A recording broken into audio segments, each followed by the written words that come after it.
Samsung Galaxy Note. Just those words probably invoke some sort of guttural feeling. Whatever that might be, just put it aside and let's check out the latest flagship from Samsung. So I want to get a chance to really experience and use the phone before we just rush to do a review. So I used it for over 2.5 weeks and I took it with me as my main device on a road trip from Chicago to New Jersey. And I don't think there's a better, more objective way to really get to know a phone than to be stuck in a car for 10 plus hours just using the thing. I'm John Rettinger from Techno Buffalo, and this is our review of the Samsung Galaxy Note 9.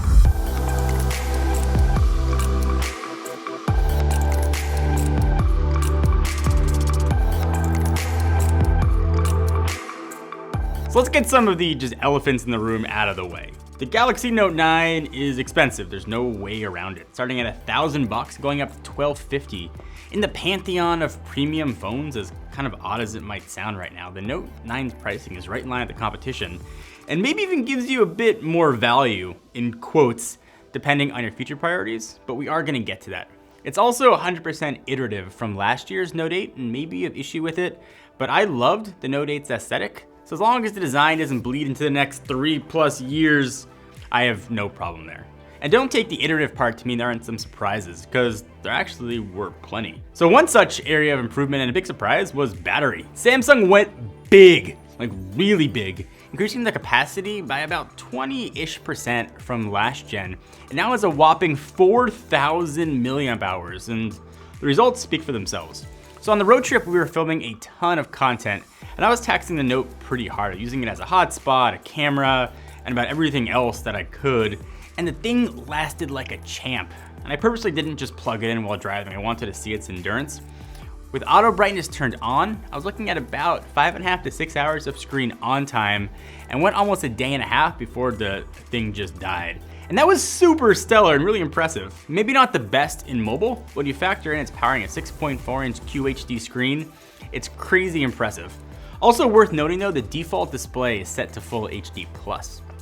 And speaking of screen, I'm just gonna say this now as a matter of fact. Samsung makes the best screens in mobile, and the Note 9 is the best display they've ever made. You'd expect that. It's incredible, in pretty much every circumstance, thing just shines. Colors are bright, outdoor visibility is stellar, and just about everything is awesome. I'm still impressed every year at the displays Samsung puts on their phones. The displays look like there's just a sticker on it. The Infinity display still holds up. I have zero use for any of the Edge features, but I do dig how it makes the phone look. Movies and games all look great. And also, odd note, but speaking of movies, speakers here are really good. Not quite like boom sound level good, but a drastic improvement over the Note 8 and the S9 Plus, so it's really a pleasant surprise. So while that screen is absolutely awesome, it's also notchless, so big ups to you, Samsung. But man, it is a big old package. The build quality is outstanding, and I'm glad it's got a metal band around the side because I almost dropped the thing 4 separate times while taking it out to try to film. It's a big phone, there's no way around it. If you're not down with the giant phone, try it in store or look at something else entirely. Buttons feel great, it's a weird thing to point out, but some of the phones I've tested recently are kind of mushy buttons, including the Bixby button. It's here, and you can't remap it, that's a third-party app, and that just sucks.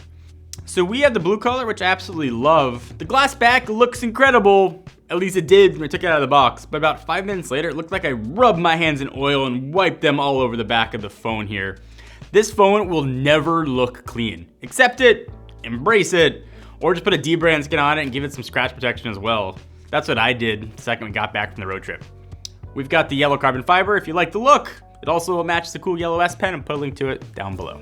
The camera setup here is almost identical to the S9 Plus, so you know it's good. Give them a ton of light, you're gonna get some of the best pictures in the business. Low light still looks good, it's got dual aperture. Normal pictures are a bit over-processed and saturated, but at this point, that's just becoming like a Samsung hallmark.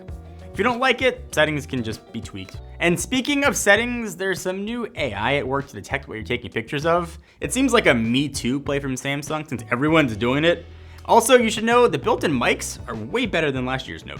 We are at Notre Dame Stadium. I've wanted to see this pretty much my entire life. So with the new Bluetooth-enabled S Pen, the blue Note and yellow pen look like the Best Buy or Michigan version. I didn't really use the S Pen to take many pics. In fact, I didn't really use it much. But if a stylus is your jam, it's here, and it works almost identical to previous versions, which is just code for, like, it works pretty well. But all is not awesome in Note 9 land. The iris detection would not work with sunglasses. Like, never worked, not even once. That was super annoying. I had to use a fingerprint reader that mercifully has been moved to below the cameras. I thought it might have just been me or my polarized sunglasses, so Robert tried them and had the same results. It didn't work, which is really annoying considering it worked on the Galaxy 9 Plus and the Note 8. So I don't know what's different here with the Note 9. It's funny how good phones have gotten. Performance is now almost like a dead category. The Snapdragon 845 and 6 gigs of RAM combo, it's surprisingly commonplace now. The phone felt fast, I had no slowdown and didn't really expect to either. Samsung Skin UI, whatever you want to call it, is pretty heavy, but at this point, it's polished. But I do still wish updates just came faster. Also of note, there's a ton of additional band support in the Note 9 and supposedly improved LTE speeds. And ordinarily I wouldn't comment on this since it'd just be testing in my home area, my home city, but since I drove across the country, I was not that impressed with the ability to hold a signal or its data speeds. So while I was driving, I also carried my iPhone 10 with me, and they both had T-Mo SIMs in them.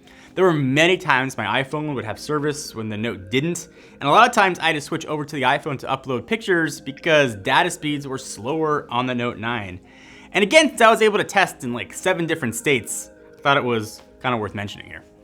So I did have a few complaints, but the Note 9 is pretty much smartphone perfection. Samsung has been polishing, honing their phones. It's culminated in the Note 9. If you want any phone that's going to be fast, going to be powerful, it's going to check off pretty much every super phone box you want, including IP68, expandable storage, wireless charging, fast charging, Samsung Pay, really big battery, you're going to be hard pressed to find anything better than the Samsung Galaxy Note 9. If you want to get a new phone and you can deal with the size, the Note 9 is a great way to go.